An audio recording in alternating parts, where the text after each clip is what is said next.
नमस्कार, आप देख रहे हैं हल्ला बोल टीवी। मैं हूं दीपक शर्मा और हम बात कर रहे हैं जहानाबाद की बेटी की, जो डॉक्टर बनने का ख्वाब लेकर पटना आई थी और अब कभी लौटकर जहानाबाद के अपने गांव नहीं जाएगी, क्योंकि अब वो इस दुनिया में नहीं है।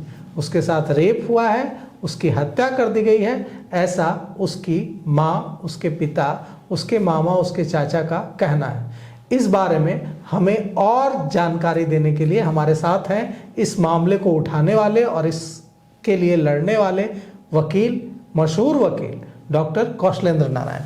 तो कौशलेंद्र नारायण जी, क्या है ये मामला और पुलिस की जांच जो चल रही है उसको लेकर जो माता पिता हैं छात्रा के, उन्होंने कई आरोप लगाए हैं। उन्होंने कहा है कि उन्हें पैसे देने की कोशिश हुई है, मोटी रकम देने की कोशिश हुई है, जो उन्होंने लेने से इनकार कर दिया। कहा कि हम अपनी बेटी का सौदा नहीं कर सकते, हम पैसे नहीं लेंगे। और पुलिस पर भी आरोप लगाया है लड़की के मामा ने, छात्रा के मामा ने, कि हमें धमकाया गया है। तो पुलिस धमका रही है और आरोपी पैसे का ऑफर दे रहा है। क्या है ये मामला? सर्वप्रथम तो मैं आपको और आपके चैनल को धन्यवाद देता हूं कि इस गंभीर जो मुद्दा है आज बिहार के लिए, इस पर आम जनमानस के बीच में हमारी बातों को ले जाने के लिए इस स्टूडियो में आपने बुलाया है। इसके लिए मैं तहे दिल से शुक्रिया अदा कर रहा हूं। रही बात, उसके मामा जी ने कहा है कि पुलिस धमका रही है, कल का स्टेटमेंट है। लेकिन आपको पता होगा, जब यह कांड मेरे संज्ञान में आया तो सर्वप्रथम मैं नहीं कहा था कि पटना सदर का एडिशनल एसपी का बयान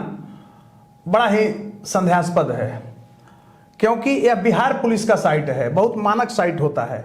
और बिहार पुलिस के साइट से जिस तरह से कहा गया कि उस लड़की के साथ कोई सेक्सुअल हरासमेंट उसका नहीं हुआ है, यह बड़ा ही गंभीर मामला था। क्योंकि क्या वो सदर एएसपी थे या वहाँ का एसएचओ जो था वो डॉक्टर भी थे क्या? विदाउट मेडिकल रिपोर्ट आप लोगों ने कैसे यह बचकाना जैसा स्टेटमेंट दिया? यानी वहाँ का एडिशनल एसपी का बयान और एसएचओ से मिलता जुलता जो बयान है, यह पुलिस विभाग को मिसलीड किया है, वरीय पदाधिकारियों को भी मिसलीड किया है। मैंने उसी दिन कहा था कि यह जो एफआईआर दर्ज हुआ है ये तो कुछ नहीं है, लगता है कि सनहा है। एफआईआर में न पॉक्सो एक्ट लगाया गया है, लड़की का उम्र भी 18 साल कराया गया, लगभग 18 साल, जबकि लड़की 17 साल 1-2 महीने की है। और एक बात बताइए, 17 साल की लड़की है, 17 साल कुछ महीने की, और एसएचओ ने, लड़की के मामा ने आरोप लगाया कि एसएचओ जो वहाँ की हैं वो बोली, एसएचओ बोली कि 17 साल कुछ महीने हैं तो 18 साल लिख दीजिए। ये कितना गलत है? क्योंकि अगर 18 साल से कम बता रहे हैं 2 महीने भी तो पॉक्सो एक्ट लगेगा। 18 साल से कम उम्र के अगर रहेगी तो पॉक्सो लगेगा। और वो लड़की का सेक्सुअल ये हुआ है, उसके बाद डेथ करा दिया है, लोग मार दिया है, तो उसमें टिल डेथ तक लाइफ ये होगा, आजीवन कारावास होगा, मृत्यु पर्यंत तक। तो मैं कहना चाहता हूं कि आप समझिए, मैं एक ही देखा था उसका फुटेज, स्टेटमेंट था वो मनीष रंजन का, जो गिरफ्तार अभी हुआ है, मालिक है शंभू गर्ल्स हॉस्टल, और अभी पता चला है कि 22 हॉस्टल है उसका पटना में, 22 हॉस्टल। तो मनीष रंजन का स्टेटमेंट देखिएगा, उसने कहा कि हम तो देहरादून गए हुए थे, हम किराएदार को दिए हुए थे। वो क्या चालाकी किया, उसमें भी पुलिस ने उसको इतना टाइम दिया कि तुम हट जाओ। फुटेज 10:30 बजे के बाद 2 घंटा का फुटेज नहीं दे रहा है, डिलीट कर दिया या कहीं गायब किया होगा। तो उसमें दिया है क्या कि उसकी एक चालाकी थी। चालाकी यह थी कि बैक डेट में वह किसी को एग्रीमेंट बनाता, कुछ होता नहीं, पुलिस लिपापोती कर देती। लेकिन अब एग्रीमेंट भी बनाइएगा तो उसके लिए 1000 का स्टाम्प पेपर होता है, प्लस नोटरी वाले कौन करेंगे, पर डे का उनको जमा करना होता है। तो कोई उसमें तैयार नहीं हुआ। देखिए क्या है, यह सेक्सुअल मामला है और उसमें आया भी है पोस्टमार्टम रिपोर्ट। हाँ, sexual violence can not be ruled out. इसका अर्थ होता है कि उससे इनकार नहीं किया जा सकता है। लेकिन ये तो पुलिस का अभी भी स्टेटमेंट है, इंटरनल जब देखेंगे उसमें क्या है। अभी मेडिकल टीम गठन हो गई है। आपकी मुलाकात आज होनी है पीड़िता के परिजनों से? हमारी हो गई है, हो गई। उसके मामा एक दोपहर में ही मिला और लोग मिले हैं, सारा टीम है हमारे साथ। क्योंकि बहुत क्या कहा पीड़िता के परिजनों ने आपसे मुलाकात? एकदम माने कोई न्याय नहीं दे रहा है, उनका आरोप यही है। एसएचओ धमका रही है, पुलिस धमका रही है। पुलिस यह कहती है कि 10 वर्ष के बाद पता चलेगा, यानी उसको सजा होगा तो हम निकलेंगे तो मरवा देंगे। इसका अर्थ यही ना हुआ कि भाई धमकी, जान से मरवा देंगे। एसएचओ का स्टेटमेंट है। तो मैं कहना चाहता हूं कि चित्रगुप्त नगर का जो थाना प्रभारी है रोशनी कुमारी और वहां रेशमा वर्मा जो है, ये लोग का भूमिका संदिग्ध है। दूसरी चीज एक और बात उभर कर आई वो तो है, कह रही है ये मामा, चाचा और पिता, लड़की के मामा, चाचा और पिता ने कहा कि वो कह रही है वहाँ की जो एसएचओ है कि मुझ पर इतना प्रेशर है पड़ रहा है कि मैं इसको झेल नहीं पा रही हूँ इस मामले में, अच्छा होता मेरा ट्रांसफर हो जाता। नहीं। कौन डाल रहा है प्रेशर? देखिए प्रेशर पर हम नहीं जाएंगे, कोई नहीं डाल रहा है। ये एक्चुअली पैसा ली है, पैसा लेके लीपापोती कर रही थी। अब फंसने को उस पर भी एफआईआर दर्ज होगा, इसलिए कि देखिए परत दर परत उसमें आ रहा है उभर करके। तो सर्वप्रथम जो वो वीडियो फुटेज सीसीटीवी का होना चाहिए था, उसको गायब किए हुए हैं ये लोग। दूसरी चीज देखिए, सबसे बड़ा एंगल 6 तारीख की घटना है, 9 तारीख का एफआईआर दर्शा रहा है। आप प्रभात मेमोरियल हॉस्पिटल में जो भर्ती हुई है वो लड़की, तो भर्ती के दौरान आप स्पष्ट देखिए, पुलिस का यह कर्तव्य बनता है, हॉस्पिटल वाले का भी, कि पुलिस को इन्फॉर्म करे, पुलिस केस दर्ज करती है। अच्छा, एक और टेक्निकल चीज है, देखिए कैसे बचाया है एफआईआर में। 14/2026 जो इस पीड़िता का मृत्यु के बाद जो एफआईआर दर्ज हुआ है, उसमें अननोन पर्सन पर है एफआईआर, जबकि संचालक पर होना चाहिए था। उसके बाद 18 से नीचे पॉक्सो एक्ट नहीं लगाया है, तो पुलिस तो इसको खत्म कर दिया गया था। लेकिन देखिए डॉक्टर लोग आज भी, मैं कहना चाहता हूं कि भगवान होते हैं, सेकंड गॉड होते हैं, उन्होंने दूध का दूध पानी का पानी किया है। अभी और उच्च स्तरीय टीम गठन हो रहा है। देख, प्रभात मेमोरियल हॉस्पिटल जो है, उसमें एक बात संज्ञान में आया है कि ये जो मनीष रंजन है, जो गिरफ्तार हुआ है, हॉस्टल का मालिक, शंभू हॉस्टल का संचालक, शंभू का मालिक, शंभू हॉस्टल का, गर्ल्स हॉस्टल का मालिक, उसकी बेटी और दामाद वहां डॉक्टर है। अब वहां के डॉक्टर भी इस चीज को नहीं समझ रहे थे, बेटी उसकी गाइनों में है जैसा कि पता लगा है। तो अब समझिए कि न्याय कैसे उसको मिलता है, मेडिकल ट्रीटमेंट कैसे मिलता है। वो तो चाह ही रहा था कि मार दे, ये शुक्र है कि नहीं बचा, तो मैदानता में ये लोग ले गया परिजन लोग। जब उसके साथ घटना घटी है, तो घटना घटने के बाद टेलीफोनिक जो सूचना होनी चाहिए वो उसके पिता को मिलना चाहिए था। अब देखिए हॉस्टल वाला उसके पिता के दोस्त को दे रहा है। एक ये सब क्या है बताइए, क्या फैब्रिकेटेड मामला नहीं लग रहा है? तो मैं कहना चाहता हूं कि ये बिहार के एक ईमानदार डीजीपी हैं विनय कुमार, इसमें कहीं कोई शक नहीं है। पटना का सीनियर एसपी भी ईमानदार हैं, लेकिन उनके कर्तव्य निष्ठा और पुलिसिंग पर सवाल उठ रहा है कि आपको एक कनीय पुलिस पदाधिकारी मिसलीड कर दिया, और आपने भी उसी तरह से स्टेटमेंट पब्लिश करा दिया सोशल साइट पर जो बिहार पुलिस का है। तो मैं कहना चाहता हूं दीपक जी कि यह हमारा आपका सबका बेटा बेटी है, एक आईएएस आईपीएस का भी बेटा बेटी है, डॉक्टर का भी है। तो अगर हम लोग सचेत नहीं होंगे, इस तरह के मुद्दा को दूध का दूध पानी पानी नहीं करेंगे, तो समझते हैं कि कोई बच नहीं सकेगा। नहीं तो और ऐसे राक्षसों को, आप क्या कह रहे हैं कि इसमें पैसों का खेल हो रहा है? क्या हो रहा है आप बताइए, किसने किया सेक्सुअल असॉल्ट? मैं बता रहा हूं, हॉस्टल संचालक पर, हॉस्टल संचालक का बेटा है, उसका भी सीमेंट जांच होगा। अब तो इस केस को धीरे धीरे हम लोग देख रहे हैं। हॉस्टल संचालक के बेटे पर आरोप है? हाँ, बेटा पर भी है, और बचाने में उसका बाप है, माँ है। सेक्सुअल मतलब जो रेप का आरोप है वो परिजन हॉस्टल संचालक देखिए के बेटे पर लगा रहे हैं। लोग तो कह रहे हैं यही, प्लस उसकी माँ का अभी पता लगा है, नीलम अग्रवाल, वो सेक्स रैकेट भी चलाती है, जैसा कि मुझे ज्ञात हुआ है। 22 हॉस्टल है उसका पटना में। अब समझिए, जिसको खाने के लिए नहीं था, इतना धन कहां से कमाया भाई हॉस्टल चला करके। देखिए पटना में हॉस्टल वालों पर निगरानी रखने की जरूरत है। कौन सेक्स रैकेट चलाता है का आरोप है, किस पर? वो मनीष रंजन जो गिरफ्तार है, उसकी पत्नी पर, नीलम अग्रवाल पर। वो अपना मालकिन वहां बैठ गई है बन करके। आप एक चीज देखिएगा कि जब इस तरह की घटना हुई, एक लड़की कहीं फ्रंट पर नहीं आई, सबको भगा दिया। वो कहा कि जाओ जाओ, वो लोग भी डर गई। देखता है कि भाई क्यों इस लफड़ा पढ़ने लिखने आए हैं, लड़की भी देखती है कि प्रतिष्ठा का सवाल होता है। तो जिस तरह से यहाँ अमानवीय घटना घटी है, इसमें मैं यही कहना चाहूंगा कि स्पीडी ट्रायल होगा, इसको कोर्ट में हम लोग देखेंगे, और इस पर सीबीआई इंक्वायरी हो या जुडिशियल इंक्वायरी हो। आप एक चीज मानिएगा कि जिस तरह से आनन फानन में पुलिस अपना स्टेटमेंट बदल रही है और मेडिकल साइंस उसके स्टेटमेंट के सीधे खिलाफ गया, इससे क्या साबित होता है बताइए?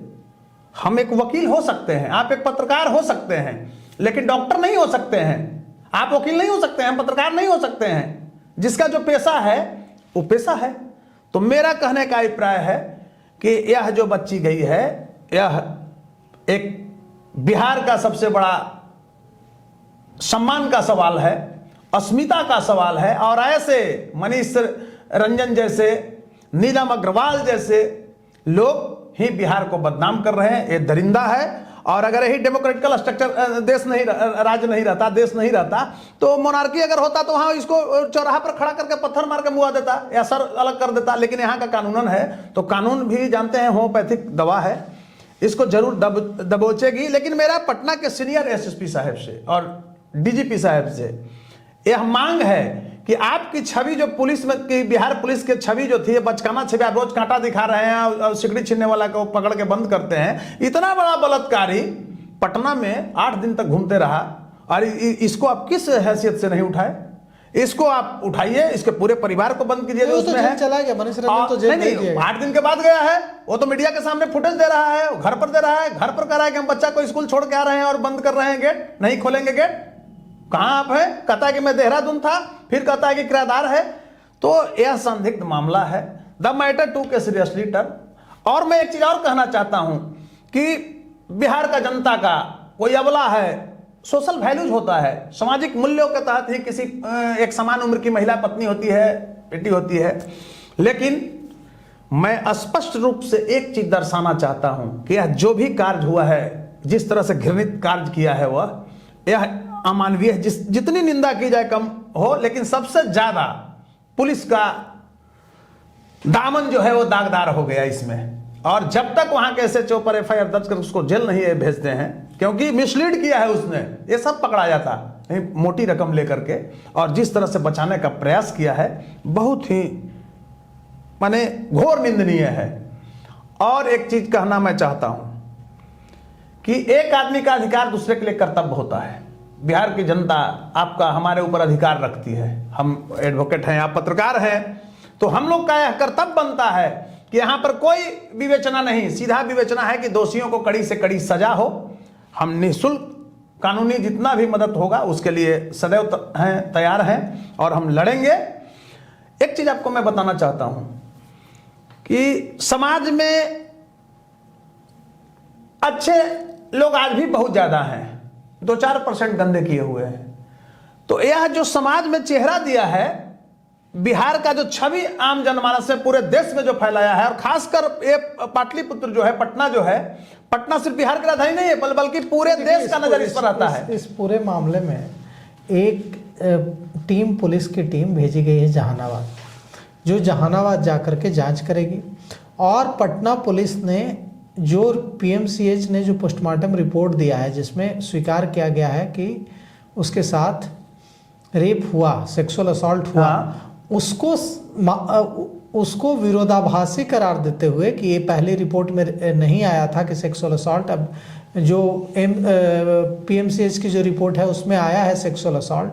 तो पुलिस ने एम्स पटना से इस पर रिपोर्ट मांगा। देखिए, मैं कहना चाहता हूं, अब एम्स पटना क्या रिपोर्ट जी मैं कहना चाहता हूं, बहुत अच्छा क्वेश्चन आपने किया। पीएमसीएच में ओपन वीडियोग्राफी कर करके उसका मेडिकल रिपोर्ट तैयार किया गया, और मैं इसलिए डॉक्टर लोग बड़ा अच्छा से रहे वहां। तो बंद कमरे में जो कहा प्रभात मेमोरियल और वो हुआ। दूसरी चीज मैं कहना चाहता हूं कि पटना एम्स में भी ओपन वीडियोग्राफी इसका कराया जाए डॉक्टरों के टीम में। कम से कम 1-2 डॉक्टर नहीं रहे, 10 डॉक्टर रहे, तब दोषी बचेगा। क्योंकि देखिए, हाई प्रोफाइल मामला है। क्योंकि जितना आप इसको आसान समझ रहे हो उतनी आसान है नहीं। इसमें दर परत खुलते जाएगा इसका रहस्य। वीडियो फुटेज पुलिस को नहीं मिलना, लड़की को नहीं मिलना, हॉस्टल वाले को नहीं मिलना, जो लड़कियां रह रही थी डिलीट करा दिया गया। दूसरी तरफ देखिए, 4-5 दिन के बाद एफआईआर दर्ज करना, एफआईआर भी अननोन पर्सन पर करना, कोई नेम्ड एक्यूज नहीं है। चौथा 5वां अगर एंगल पर आप जाएंगे तो पॉक्सो एक्ट नहीं लगाना। और सबसे निंदनीय प्रश्न यह है कि जिस तरह से वहां के पुलिस ने यह दर्शाया कि नींद की गोली खा लिया, 90 टैबलेट, हो सकता है वो टैबलेट रख दिया होगा वही, क्योंकि इस घृणित कार्य जो कर रहा है उसको कम दिमाग है। तो ये टैबलेट जब खा लिया, कहा लड़की की मां ने ये बात कही है जी कि गोलियां रखी गई हैं वहां, प्लांट एकदम रखा गया है। दूसरी चीज पुलिस कहती है, वहां का स्टेटमेंट है वार्डन का कि कमरा टूटा हुआ था, खिड़की टूटा हुआ था, कुछ नहीं है, एकदम इट इज है। तीसरी चीज को देखिए कि पुलिस क्या कर रही थी। जब ऐसी घटना हुई थी तो वो लॉक कर देना चाहिए था, सील करना चाहिए। हाँ, लॉक कर देना चाहिए था, सील कर देना चाहिए था और एफएसएल की टीम जाती। तब तक वो रूम को धो भी दिया है, मिटा दिया है साक्ष्य को। होता है ना कि वहां पर कोई लिक्विड बरामद हो जाता है, फलना हो तो उसको माने पुलिस से मिलकर के भरपूर रूप से मिटाने का प्रयास किया गया है इस कांड को, एक मर्डर केस को, बलात्कार को नहीं साबित कराने के लिए। लेकिन आज धन्यवाद मैं देता हूं कि आज भी डॉक्टर लोग सेकंड गॉड जो धरती के माने जाते हैं, सेकंड गॉड है, और उनकी जितनी बड़ाई किया जाए वो अच्छा काम किए हैं। जो उनका कर्तव्य है पालन किए हैं, अपने कर्तव्य के प्रति वफादार रहे हैं। और मनीष रंजन, नीलम, उसकी वाइफ नीलम अग्रवाल जैसे जैसे दरिंदा जो है उसको सलाखों के अंदर जाना चाहिए। और जो यह घटना है, आपको पता है कि अभी पहले जो 376 थी, अभी बीएनएस में 64 सेक्शन हो गया है, तो 64 उस पर लगेगा, प्लस 103, पहले 302 था लेकिन अब 103 हो गया मर्डर केस। तो मर्डर किया है तो दोनों धारा लगेगा, गंभीर धारा है। हाँ, तो टिल डेथ होगा ये सबका। लेकिन बहुत बारीकी से पुलिस, तो आप ये लड़ाई लड़ेंगे? एकदम लड़ेंगे। आपकी क्या बात हुई छात्रा के? मैंने बोला एक छात्रा है, बहुत सारे लोग जुड़ गए मेरे साथ, सब लोग कहे। आपको एक चीज मैं बता रहा हूं, मैं बहुत हृदय के कोमल हूं, ऊपर से लोग कहता है बहुत कोमल, कठोर भी मैं हूं।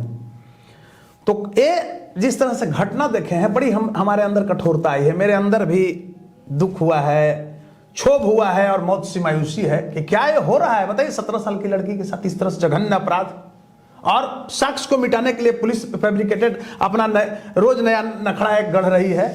तो यह क्या है ना कि बिहार कलंकित होता है, और बिहार अगर कलंकित होता है तो हम पूरे देश में बहन बेटियों की जो सुरक्षा की बात करते हैं कैसे भेजेंगे पढ़ने के लिए। और एक चीज मैं कहना चाहता हूं लास्ट में कि इस छवि को अगर पुलिस सुधारना चाहती है तो सर्वप्रथम दोषी पर तो कार्रवाई होगी ही, पुलिस के कनीय पदाधिकारी जो मिसलीड किए हैं इस घटना को, उन पर एफआईआर दर्ज कराया जाए। और मैं आग्रह करना चाहता हूं खासकर डीजीपी से कि इसको यथाशीघ्र आप कराइए, क्योंकि आप सस्पेंड कर देंगे, ट्रांसफर कर देंगे, सस्पेंशन इज नॉट पनिशमेंट। आप यहां सस्पेंड करें, 1 महीना में रिलीज कर दीजिएगा, तो नहीं, उस पर एफआईआर, क्रिमिनल प्रोसीडिंग चलना चाहिए उस पर। क्रिमिनल प्रोसीडिंग जब तक नहीं चलेगा, दोषी साबित होगा विभागीय करके उसको बर्खास्त कराइए, जेल भेजिए, सजा कराइए। 2-4 ऐसे पुलिसकर्मी जाएंगे बिहार में, रुकेगा अपराध, नहीं तो अपराध रुकेगा। ये लोग अपराध को जनरेट कर रहा है पैसा के लिए। एक को ऐसे जो कमा रहा है 50-50 करोड़, 100 करोड़, कहां से बताइए, उसका वेतन कितना मिलता है। तो कहीं ना कहीं पुलिस वाले ही इस घटना को इतना घटिया बनाया है। नहीं तो दूध का दूध, पानी का पानी होता, गिरफ्तार होता, उस समय जांच होती, जो मेडिकल होता है, लड़का का भी, चाहे जो भी वार्डन फाटन था, एकदम क्लियर हो जाता कि इसकी इस तरह की घटना इसके साथ हुई है। अमानवीयता, क्रूरता तथा पाशविकता का नग्न प्रदर्शन हुआ है।